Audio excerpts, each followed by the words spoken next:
Hello everyone. तो आज हम लोग जियोमेट्री के ऊपर कुछ डिस्कस करने जा रहे हैं। देखिए, वो कुछ भी एग्ज़ाम हो, चाहे वो CDS हो, CAPF हो, या आपका रेलवे का हो, या UGC नेट हो, तो जियोमेट्री एक ऐसा टॉपिक है जिसके ऊपर बहुत सारा क्वेश्चन पूछा जाता है। ठीक है, तो जियोमेट्री के साथ साथ ट्रिगोनोमेट्री भी आपका बहुत इंपॉर्टेंट है, लेकिन जियोमेट्री में हाईएस्ट मार्क्स पूछा जाता है। फॉर एग्जांपल देखिए, CDS में आपका जियोमेट्री से सबसे ज़्यादा मार्क्स पूछा जाता है। ठीक है, 36 मार्क्स। उसके बाद है ट्रिगोनोमेट्री। तो इसलिए आज हम लोग जियोमेट्री के ऊपर डिस्कशन करने जा रहे हैं। ठीक है, तो जियोमेट्री में होता है क्या कि पहले अगर हम लोग स्टार्ट करने जाए, पहले हम लोग को पढ़ना पड़ेगा लाइन्स एंड एंगल्स के बारे में। उसके बाद हम लोग जाएंगे ट्रायंगल्स के पास, उसके बाद सर्कल के बारे में पढ़ेंगे, फिर उसके बाद आएगा क्वाड्रिलेटरल। तो लाइन्स एंड एंगल्स अगर हम लोग इसके बारे में नहीं पढ़े और डायरेक्टली ट्रायंगल, सर्कल या क्वाड्रिलेटरल के पास चले जाए, तब क्या होता है कि इसका जो बेसिक होता है ये इसमें हेल्प होता है, तब हमको कुछ दिक्कत आता है या प्रॉब्लम आता है। ओके, तो चलिए आज तो पहला क्लास है, इसलिए हम लोग आज बेसिक के ऊपर बात करने जाए हैं। बेसिक क्या बेसिक सीखने को इम्पोर्टेंट चाहिए हमको लाइन्स एंड एंगल्स के बारे में। देखिए, लाइन्स एंड एंगल्स में क्या होता है, ये तो आप लोग ने क्लास 6, 7, 8, 9, 10 इसमें भी सीखा होगा कि मान लीजिए दो हमारे पास पैरेलल लाइन्स है। ठीक है, यहाँ पर M पैरेलल टू क्या है, L, M parallel to L।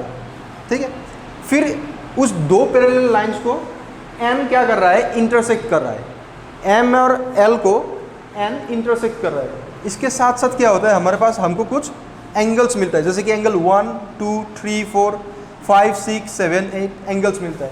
तो इस एंगल्स में क्या क्या रिलेशन होता है, ये आज हम लोग सीखेंगे। पहले देखिए क्या होता है, एंगल 2 जो होता है, angle 2 is equal to angle 6। ये जो एंगल है 6 के बराबर है। देखिए, जब हम पहले पढ़ते थे एग्ज़ाम के टाइम में हमको लिखना पड़ता था कि ये दोनों का रिलेशनशिप क्या है। ठीक, अभी वो इम्पोर्टेंट नहीं है। इम्पोर्टेंट ये है कि आप लोग इसको प्रैक्टिकली कैसे याद रखें, इसको कैसे प्रैक्टिकली याद रखें और किसको अप्लाई कैसे करें एग्जाम में, वही इंपॉर्टेंट। क्योंकि आप लोग को आजकल MCQ मिलेगा, तो उसमें क्या होता है, जो रिलेशन है वो लिखना ज़रूरी नहीं होता है, ये ज़रूरी होता है कि आप लोग उसको प्रैक्टिकली कैसे सीखें और याद रखें। ठीक है, तो angle 2 is equal to angle 6 होता है, ये होता है कॉरस्पॉन्डिंग एंगल्स। ठीक है, फिर angle 3 is equal to angle 5। देखिए, ये याद रखिए कि जो हमको किसी भी 2 पैरेलल लाइन्स में अगर हमको Z का सिंबल दिख जाए ना, Z का सिंबल दिख जाए, तब जो अल्टरनेट एंगल है वो इक्वल होता है। यहाँ पर एंगल 3 और एंगल 5 क्या होता है, ये आ जाता है आपका अल्टरनेट इंटीरियर एंगल। ठीक है, अल्टरनेट इंटीरियर, इसके कारण क्या होता है, angle 3 is equal to angle 5। ठीक है, और एक चीज़ बहुत इंपॉर्टेंट है कि जो एंगल 4 और 5 है, एंगल 4 और 5, एंगल 4 और 5 के बीच क्या रिलेशन है। ठीक है, एंगल 4 और 5 को अगर हम लोग प्लस करें तो हमको क्या मिलेगा, 180। देखिए 180 कैसे मिलेगा, देखिए angle 3 is equal to angle 5, ये हमको मिल गया अल्टरनेट इंटीरियर एंगल। ठीक है, उसी तरह angle 4 is equal to angle 6, सही है, angle 4 is equal to angle 6। देखिए इधर, ये तो आप लोग सबको मालूम होगा कि एक स्ट्रेट लाइन पे जो एंगल बनता है दो एंगल का, ये आप लोग का प्लस होता है 180 डिग्री, सही है। इसी तरह 4 और 3 को अगर हम लोग प्लस करेंगे तो हमको आएगा कितना, एंगल 4 प्लस एंगल 3 करेंगे तो हमारा आएगा 180। ठीक है, देखिए इधर angle 3 is equal to angle 5, 3 और 3 इज इक्वल टू 5 है, तो इस 3 के जगह में अगर हम लोग क्या लिख दे, +5 लिख दे, तब हमारा आ जाता है 180 डिग्री, सही है। 4 और 5 को अगर हम लोग प्लस कर दे, तब 3 के जगह में 5 रख के, तब हमको हमारा आएगा 180 डिग्री। ठीक, तो इसलिए एंगल 4 प्लस एंगल 5 इक्वल तो आ जाता है 180 डिग्री। ठीक है, ये तो आपको समझ में आ गया। तो चलिए इसके जैसा 1-2 क्वेश्चन हम लोग ट्राई करते हैं कि आता है कि नहीं। तो पहला क्वेश्चन, मान लिया ये एक क्वेश्चन है, इसमें देखिए AB, जो AB है, AB parallel to CD, AB CD के पैरेलल है। ठीक है, अभी ये एंगल आ जाता है 30 डिग्री और ये आ जाता है आपका 35 डिग्री, ये आता है 30 डिग्री और ये आता है आपका 35 डिग्री। अब अभी हमको निकालना है x का वैल्यू क्या होता है, x का वैल्यू क्या होगा। देखिए, इसके लिए हमको क्या करना पड़ेगा, AB और CD या दोनों तो पैरेलल है, हमको मालूम है, तो इसका पैरेलली एक लाइन ड्रॉ करना पड़ेगा जो इंटरसेक्ट करके जाएगा x से। ठीक है, अभी हमारे पास दो है एंगल, x को दो एंगल मिल गया, ये मान लिया 1 है, ये 2 है, तो angle x is equal to कितना आ गया, एंगल 1 प्लस एंगल 2, ठीक है। x इज इक्वल टू आ गया एंगल 1 प्लस एंगल 2। देखिए अभी जो ये लाइन है L, AB का पैरेलल है L, ठीक है, AB का पैरेलल है, इसलिए हमको ये दिख गया कि जो 30 डिग्री है इसका जो 1 का वैल्यू होगा ये भी 30 डिग्री होगा। क्यों? क्योंकि ये अल्टरनेट इंटीरियर एंगल है, जैसे कि हमने इधर देखा था, ठीक है। इससे हमको पता चल गया कि एंगल 1 का वैल्यू होगा 30 डिग्री, एंगल 1 का वैल्यू कितना होगा 30 डिग्री, ठीक है। अभी एंगल 2 का वैल्यू कितना होगा, इसी तरह एंगल 2 का वैल्यू भी कितना होगा 35 डिग्री, क्योंकि L is also parallel to CD, तो 2 का वैल्यू हो जाएगा 35 डिग्री, ठीक है। यहाँ से हमको मिल जाता है x का वैल्यू कितना 65 डिग्री, ठीक है, सही है। x का वैल्यू हमको मिल गया 65 डिग्री। तो इसी तरह क्वेश्चन को किया जाता है। चलिए इसके बाद हम लोग SI क्वेश्चन ट्राई करेंगे और इसके बाद हम लोग ट्रायंगल का कुछ क्वेश्चन सॉल्व करेंगे, ठीक है। चलिए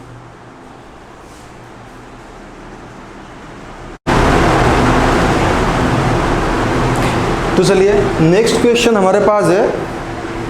देखिए इस फिगर में A B parallel to C D, जो ए बी है ये सी डी का पैरेलल है, ठीक है। ए बी जो है ये सी डी का पैरेलल है और हमको निकालना है एक्स का वैल्यू, हमको निकालना है एक्स का वैल्यू। और हमारे पास दिया गया है कि जो बी ये जो एंगल है इसका वैल्यू है 112 और नीचे का जो ये एंगल है इसका वैल्यू है 108। तो एक्स का वैल्यू कैसा होगा?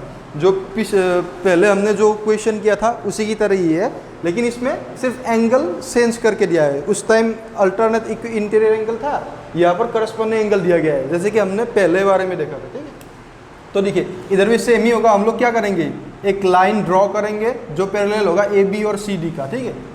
Late the line be A L, line का नाम दे दिया एल। तो इधर देखिए A B is parallel to L parallel to C D, ठीक है। अभी देखिए ये लाइन है ए बी और एल दोनों पैरेलल है और ये जो लाइन है ये दोनों लाइन को इंटरसेक्ट कर रहा है, ठीक है।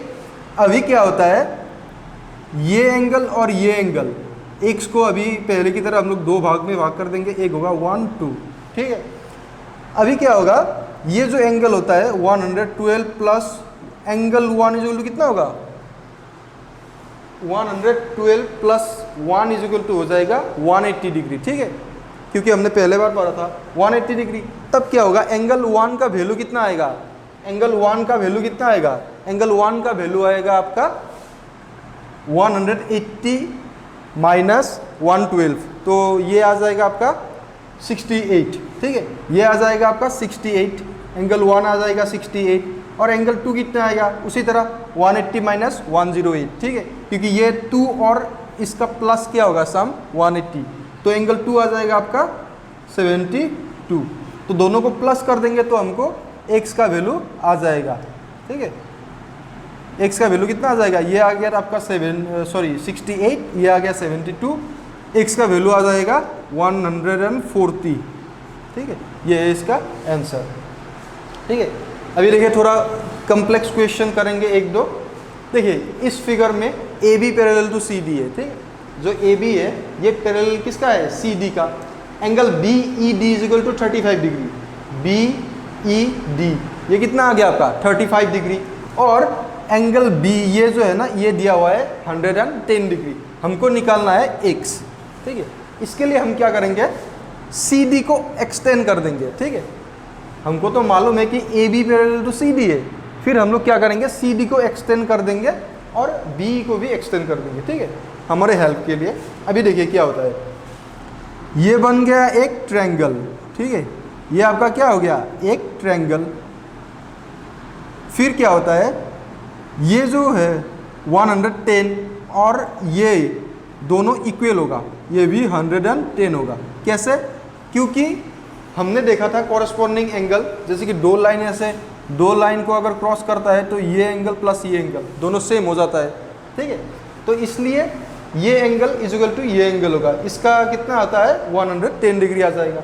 अभी हमको दिया हुआ है 35 डिग्री इधर, तो एक्स का वैल्यू वैसे ही आ जाएगा। क्यों, क्योंकि देखिए कुछ पॉइंट है जो बहुत ही इंपॉर्टेंट है, आप लोग को ये समझना और याद रखना बहुत ज़रूरत है। जैसे कि ट्रायंगल के बारे में बात करें तब देखिए, एक ट्रायंगल में क्या होता है, मान लिया Q1 Q2 Q3 ये इंटीरियर एंगल है और Q4 ये है एक्सटीरियर एंगल, ठीक है। Q4 है आप लोग का एक्सटीरियर एंगल। देखिए अभी क्या होता है, एक आप लोग का थ्योरम ही है ट्रायंगल में कि the sum of the opposite interior angles of a angle is equal to the exterior angle, ठीक है। Sum of the opposite two interior angles of a triangle is equal to the exterior angle. इधर देखिए Q4 मतलब ये वाला, this is equal to the summation of Q1 and Q2, ठीक है। Q1 and Q2 are the opposite interior angle of Q4। Q4 का opposite interior angle है Q1 और Q2, दोनों को प्लस करेंगे तो हमारा कितना आएगा Q4, ठीक है। So the Q4 is the summation of Q1 and Q2। तो ये एक थ्योरम जो आप लोग को याद रखना है। इसके हिसाब से ही इधर क्या होगा, देखिए इधर भी हमको यही आ जाएगा, angle x is equal to 110 degree plus 35 degree. क्यों? क्योंकि summation of the exterior angle of a triangle is equal summation of the opposite interior angle of a triangle is equal to the exterior angle. तो x is equal to आ गया 110 degree plus 35 degree, ठीक है। 110 degree कहाँ से आया, क्योंकि ये 110 डिग्री है तो ये भी 110 डिग्री होगा करस्पॉन्डिंग एंगल, तो इसलिए एंगल x आ गया हमारा कितना 145 डिग्री, सही है। ये आ गया इसका आंसर। तो इसी तरह आप लोग को थोड़ा अगर समझ में भी नहीं आ रहा है तो धीरे धीरे करके देखिए एक का वैल्यू तो कैसे है आप लोग को मालूम चल गया। तो ऐसा क्वेश्चन देगा तब आप लोग को कुछ मतलब ये सब जो चीज़ है ये याद रखना पड़ेगा। अभी देखिए कौन कौन सा चीज़ याद रखना पड़ेगा, कुछ ऐसा इंपॉर्टेंट पॉइंट है जो आप लोग को याद रखना पड़ेगा। देखिए याद तो सबका होता है, मैक्सिमम लोगों का याद पहले से भी है, लेकिन है क्या कि इसको आप लोग को कैसे यूज़ करना है, कैसे इसको आप लोग को क्वेश्चन में बैठाना है, तो ये चीज़ आप लोग को थोड़ा ध्यान देके करना पड़ेगा, ठीक है। जैसे कि देखिए ये तो हमको मालूम चल गया, ये एक थ्योरम था, सही है। अभी देखिए ये भी सबको मालूम होगा कि sum of the all interior angles of a triangle is 180 degree. Sum of all interior angles of a triangle is 180 degree, ये भी इंपॉर्टेंट है, ये भी याद करके लीजिए। और नेक्स्ट और एक इंपॉर्टेंट है, ये आप लोग को याद करना पड़ेगा कि देखिए अगर एक ट्रायंगल है हमारे पास, ठीक है, एक हमारे पास ट्रायंगल है जिसमें ऑपोजिट साइड इक्वल दे दिया है। अगर ये मान लिया 10 सेंटीमीटर है तो ये भी 10 सेंटीमीटर ही होगा, सही है। तब क्या होता है, जो ये एंगल होता है ये इक्वल होता है, मतलब Q1 is equal to Q2, ठीक है। Q1 is equal to Q2, क्यों? क्योंकि जो अपोजिट साइड है ये इक्वल दिया हुआ है, इसलिए जो अपोजिट एंगल होगा इसका ये भी सेम ही होगा, ठीक है। Q1 is equal to Q2। तो ये है आप लोग का इंपॉर्टेंट क्वेश्चन। नेक्स्ट हम लोग थोड़ा कॉम्प्लेक्स क्वेश्चन में चलेंगे, तो चलिए नेक्स्ट क्वेश्चन में चलते हैं।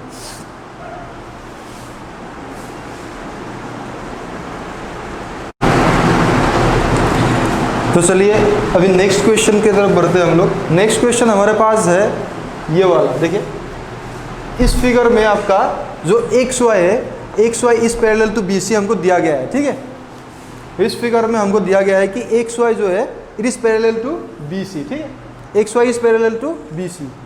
यहाँ पर X and Y intersect AB and AC respectively. X कहाँ पर इंटरसेक्ट कर रहा है, AB पर, और Y इंटरसेक्ट कर रहा है हमारा AC पर। जो BY है, BY क्या कर रहा है, एंगल्स XYC को बाइसेक्ट कर रहा है, मतलब XYC को दो इक्वल भाग में डिवाइड कर रहा है, ठीक है। XYC को दो इक्वल भाग में डिवाइड कर रहा है कौन, BY, ठीक है।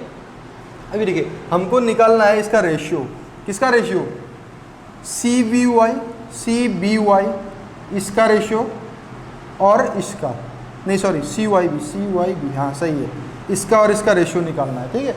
एंगल 3 और एंगल 2 का रेशियो निकालना है हमको, एंगल 3 और एंगल 2 का रेशियो हमको निकालना है, देखिए, ठीक है। तो एंगल 3 और एंगल 2 का रेशियो हम लोग निकालेंगे। इसमें पहले देखिए क्या होता है कि देखिए XY और BC दोनों पैरेलल है, हमको दिया गया है XY और BC पैरेलल है। तब देखिए एंगल 1 जो है ये Z फॉर्म कर रहा है कि नहीं, ये Z फॉर्म कर रहा है, मतलब क्या होता है एंगल 1 इज इक्वल टू क्या होगा, एंगल 3, अल्टरनेट इंटीरियर एंगल, ठीक है। अल्टरनेट इंटीरियर एंगल क्यों, क्योंकि ये Z फॉर्म कर रहा है, दो पैरेलल लाइन है, तो एंगल 1 इज इक्वल टू क्या होगा, एंगल 3।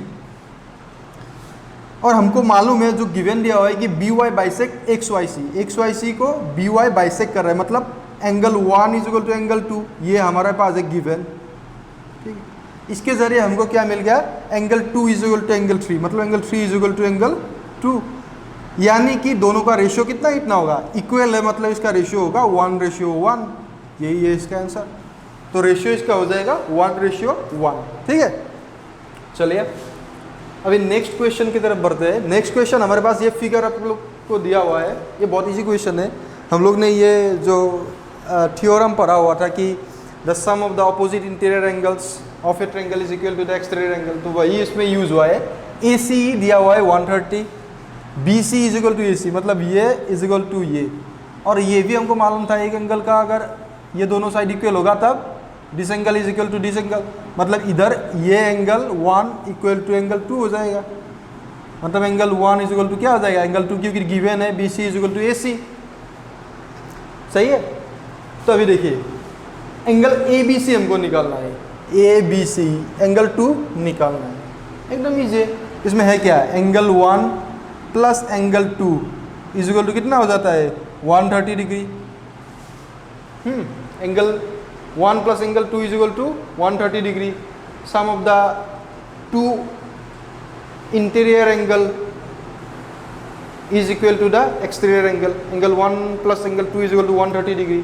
तब क्या होता है, अभी देखिए angle 1 is equal to angle 2 है, तो हम 1 को भी 2 ही लिख सकते हैं, angle 2 plus angle 2 is equal to 130 degree, मतलब एंगल 2 आ जाएगा हमारा कितना 65 डिग्री।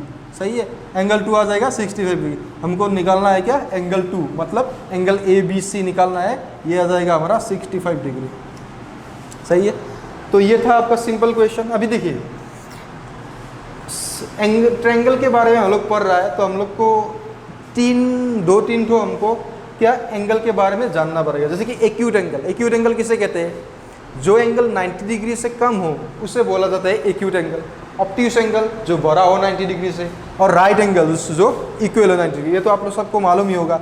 तो ये होता है एंगल का मतलब डिफरेंशिएशन। ठीक है, acute angle, obtuse angle, right angle, तो ये आप लोग थोड़ा देख लीजिए। ठीक है, अभी देखिए एक इम्पॉर्टेंट क्वेश्चन है, ये क्वेश्चन जो है एक बार इसको देखिए ठीक से। हमारे पास एक ट्रायंगल है, ठीक है, ए बी सी, ये है 5, ये 6 एंगल, ये बाहर का एक्सटीरियर एंगल है 1 और ये एंगल 2। ठीक है, अभी हमको निकालना है एंगल 1 प्लस एंगल 2। सही, हमको निकालना है angle 1 plus angle 2, angle 1 plus angle 2, दोनों एक्सटीरियर एंगल का सम। देखिए क्या होता है, तो हम लोग क्या करेंगे, इधर आपको ऑप्शन दिया हुआ होगा, यहाँ पर आप लोग को ऑप्शन दिया हुआ होगा कि बहुत सारा, इधर मैंने ऑप्शन नहीं दिया, लेकिन ऑप्शन दिया हुआ होगा कि देखिए एंगल ए जो है ना, देखिए हमको मालूम है कि सॉरी एंगल ए प्लस नहीं, यहाँ से हम लोग स्टार्ट करते हैं कि एंगल जो ए है, ये angle A plus angle 5 plus angle 6, ये है क्या है, sum of interior angles of a triangle is 180 degree, ये आप लोग को मालूम है। सही है, sum of all interior angles of a triangle is 180 degree. तो अभी देखिए एंगल यहाँ से, इसके पहले हम लोग क्या देखते हैं, जो थ्योरम था हमारे पास कि sum of two opposite interior angles of a triangle is equal to the exterior angle. ठीक है, जैसे कि देखिए एंगल ए प्लस एंगल 5, ये angle A plus angle 5 is equal to angle 1। सही है, angle A plus angle 6 is equal to angle 2। सही है, sum of opposite interior angles of a triangle is equal to the exterior angle. तो A plus 6 2, A plus 5 is equal to 1 हो गया। तो अभी देखिए क्या होता है, हम लोग ने क्या किया, angle A plus angle 5 plus angle 6 is equal to 180 degree है, एंगल सम प्रॉपर्टी ट्रायंगल का, ये तीनों को मिला के 180 डिग्री। अभी देखिए एंगल ए प्लस एंगल 5 जो है ना, इसको हम कैसे लिख सकते हैं, 5 अगर इधर रहेगा तो ये अगर उस तरफ चला जाएगा तो ये आ जाएगा एंगल 1 माइनस एंगल ए।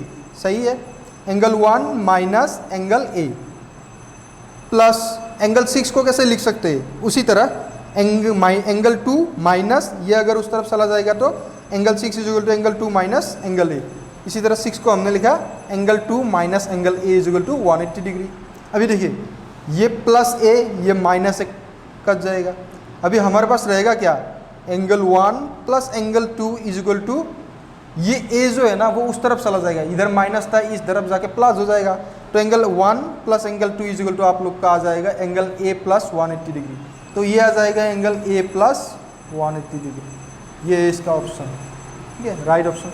इसमें आप लोग को ऐसा ऑप्शन दिया होगा कि जैसे देखिए कि मान लीजिए angle A minus 180 degree, angle A plus 180 degree, angle A by 2 plus 180 degree, कुछ इस तरीके से आप लोग को ऑप्शन दिया होगा, तो वहाँ से आप लोग को करके देखना है, ठीक है। और आप लोग को आज मैं लास्ट में इसका क्लास के लास्ट में एक बोनस पॉइंट भी देने वाला हूँ, बोनस ट्रिक्स जो मैक्सिमम 90 to 95% लोग यूज़ करते हैं बड़े एग्जाम में, जैसे कि यूपीएससी लेवल का क्वेश्चन हो उसमें, ठीक है। तो अभी तो ये हो गया, अभी हम लास्ट 2 क्वेश्चन में जाने वाले हैं जो थोड़ा कॉम्प्लेक्स होगा, तो उसको आप लोग ध्यान से देखिएगा, ठीक है। तो we are moving to the last page. यहाँ पर हम लोग 2 क्वेश्चन के बारे में डिस्कस करेंगे और ये थोड़ा कॉम्प्लेक्स होगा पहले की कंपेयर से। तो पहला क्वेश्चन देखिए कि इधर ये जो फिगर दिया हुआ है इसमें A D is equal to B D, ठीक है। ए डी बी डी और ए सी ये आपका इक्वल दिया हुआ है, हमको निकालना है एंगल सी का वैल्यू, ठीक है, हमको निकालना है एंगल सी का वैल्यू। इसमें देखिए हमारे पास ऑप्शन बहुत सारा है।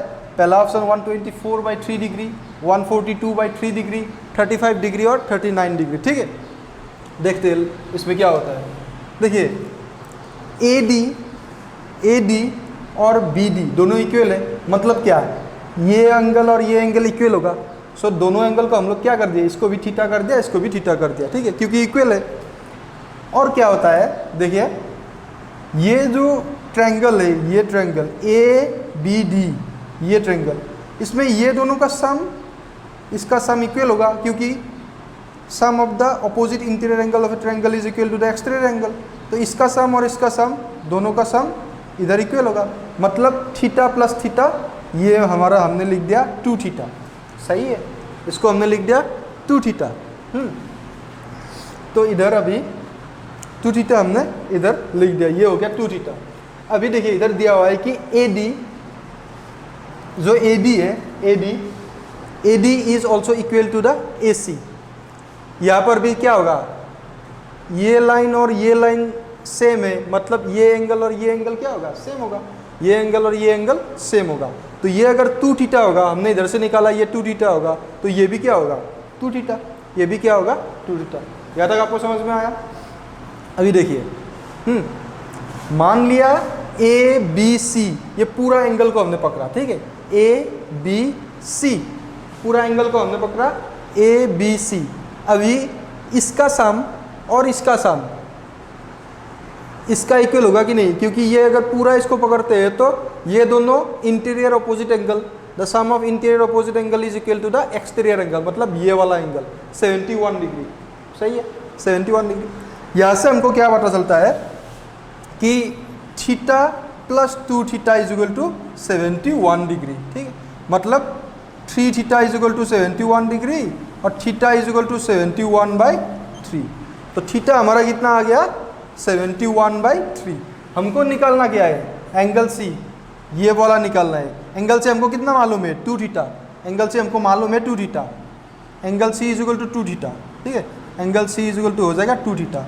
तो थीटा का वैल्यू हमको मालूम है, हमने निकाल लिया, तो एंगल सी हो जाएगा 2 × 71 डिग्री बाई 3, मतलब 142 डिग्री बाई 3, मतलब ये वाला आंसर होगा इसका राइट आंसर। समझ में आया आप लोग को। देखिए ये वाला आंसर होगा, कैसे, हमने पहले थीटा लेके इसको किया, फिर थीटा का वैल्यू आया 2 थीटा, हमको मालूम है एंगल सी होगा, तो 2 theta angle C is equal to आ जाएगा 142 डिग्री और 3, ठीक। नेक्स्ट क्वेश्चन में देखिए बी सी पैरेलल टू ई ए ई, ये जो बी सी है ये पैरेलल है ए ई का, ठीक है।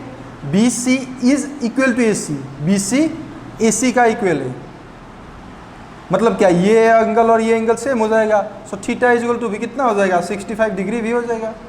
एंगल सी ए ई निकालना है, सी ए ई सॉरी सी ए ई मतलब ये निकालना है हमको। इसको मान लिया एक्स निकालना है, सी ए ई हमको निकालना है, मतलब एक्स निकालना है, ठीक है। अभी देखिए ये दोनों लाइन पैरेलल है, बी सी और ए ई, बी ए इंटरसेक्ट कर रहा है इसको, मतलब ये एंगल प्लस ये पूरा एंगल इज इक्वल टू कितना हो जाएगा 180 डिग्री, हमने पढ़ा था, ठीक है। दो पैरेलल लाइन का अगर इंटरसेक्ट करेगा तो ये एंगल और ये एंगल कितना आ जाएगा 180 डिग्री, मतलब एंगल 60 ये C B A plus angle E ए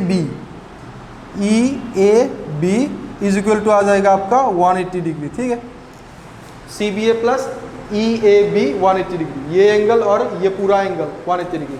अभी देखिए सी बी ए कितना आता है 65 डिग्री प्लस ये पूरा एंगल में दो एंगल प्लस हुआ है, थीटा और जो हमको निकालना है एक्स, मतलब theta plus X is equal to 180 degree. तो ये आ गया 65 डिग्री, थीटा भी आ गया 65 डिग्री, क्योंकि ये और ये सेम है, मतलब ये इक्वल टू ये, ठीक है, plus X is equal to 180 degree. तो दोनों को अगर प्लस कर देंगे तो कितना आएगा 130, तो एक्स इज इक्वल टू आ गया 180 माइनस 130, फिर एक्स इज इक्वल टू हमारा आ गया 50 डिग्री। तो ये होगा इसका आंसर, इसका वैल्यू आएगा कितना 50 डिग्री, इसका वैल्यू आएगा 50 डिग्री, सही है। तो आज के लिए इतना ही। लास्ट में आप लोग को मैंने बोला था कि एक ट्रिक्स दूंगा उसको याद करने के लिए, मतलब ये आप लोग को बहुत काम में आएगा, इसलिए मैं थोड़ा इसको बोल देता हूँ। लेकिन इसमें क्या होता है आपका 90 to 95% सही आंसर आता है, कभी कभी किसी किसी कॉम्प्लेक्स क्वेश्चन में थोड़ा प्रॉब्लम हो जाता है, लेकिन मैक्सिमम सही आता है। आप लोग इसको देख लीजिए एक बार। देखिए सर्कल बेस्ड फिगर किसको कहते हैं, चाहे सर्कल हो, स्फीयर हो, आपका सिलेंडर हो, कोन हो, जिसमें ही सर्कल होता है उसको बोलता है circle based figure. Circle based figure में आप लोग को चाहे वॉल्यूम निकालने दे, या आप लोग को कर्व सरफेस एरिया निकालने दे, टोटल सरफेस एरिया निकालने दे, कुछ भी निकालने दे, आप लोग के पास क्या होगा 4 ऑप्शन होगा, सही है। आप लोग के पास 4 ऑप्शन होगा, 1 2 3 और 4, 4 ऑप्शन होगा। अभी देखिए आप लोग क्या कीजिए, पहले ये तो बहुत लेंथी हो जाता है नॉर्मली प्रोसेस, तो आप लोग एक काम कीजिए, ये चारों को पहले first you try to divide them by 11। First you try to divide them by 11। देखिए 11 से डिवाइड होता है कि नहीं। मान लीजिए इसका 2 को 11 से डिवाइड हो गया किसी तरह, अगर 11 से डिवाइड हो रहा है, 3 को नहीं हो रहा है और एक 11 से डिवाइड जा रहा है, ठीक है, तब यही उसका आंसर होगा। अगर मान लीजिए 2 11 से डिवाइड हो रहा है, तब आप लोग को दिक्कत हो जाएगा कि इसमें से सही आंसर कौन सा होगा। तब आप लोग के एक काम कीजिए, ये 2 और 3 को नेक्स्ट टाइम क्या कीजिए 7 से डिवाइड कीजिए, सही है। अभी जिसको 7 से डिवाइड जाएगा यही इसका आंसर होगा, ठीक है। तो एक बार आप लोग देख लीजिए, और आज के लिए इतना ही। नेक्स्ट टाइम हम लोग इसको ही आगे से लेके जाएंगे, थोड़ा कॉम्प्लेक्स क्वेश्चन करेंगे, ट्रायंगल करेंगे, उसके बाद सर्कल, फिर क्वाड्रिलेटरल्स।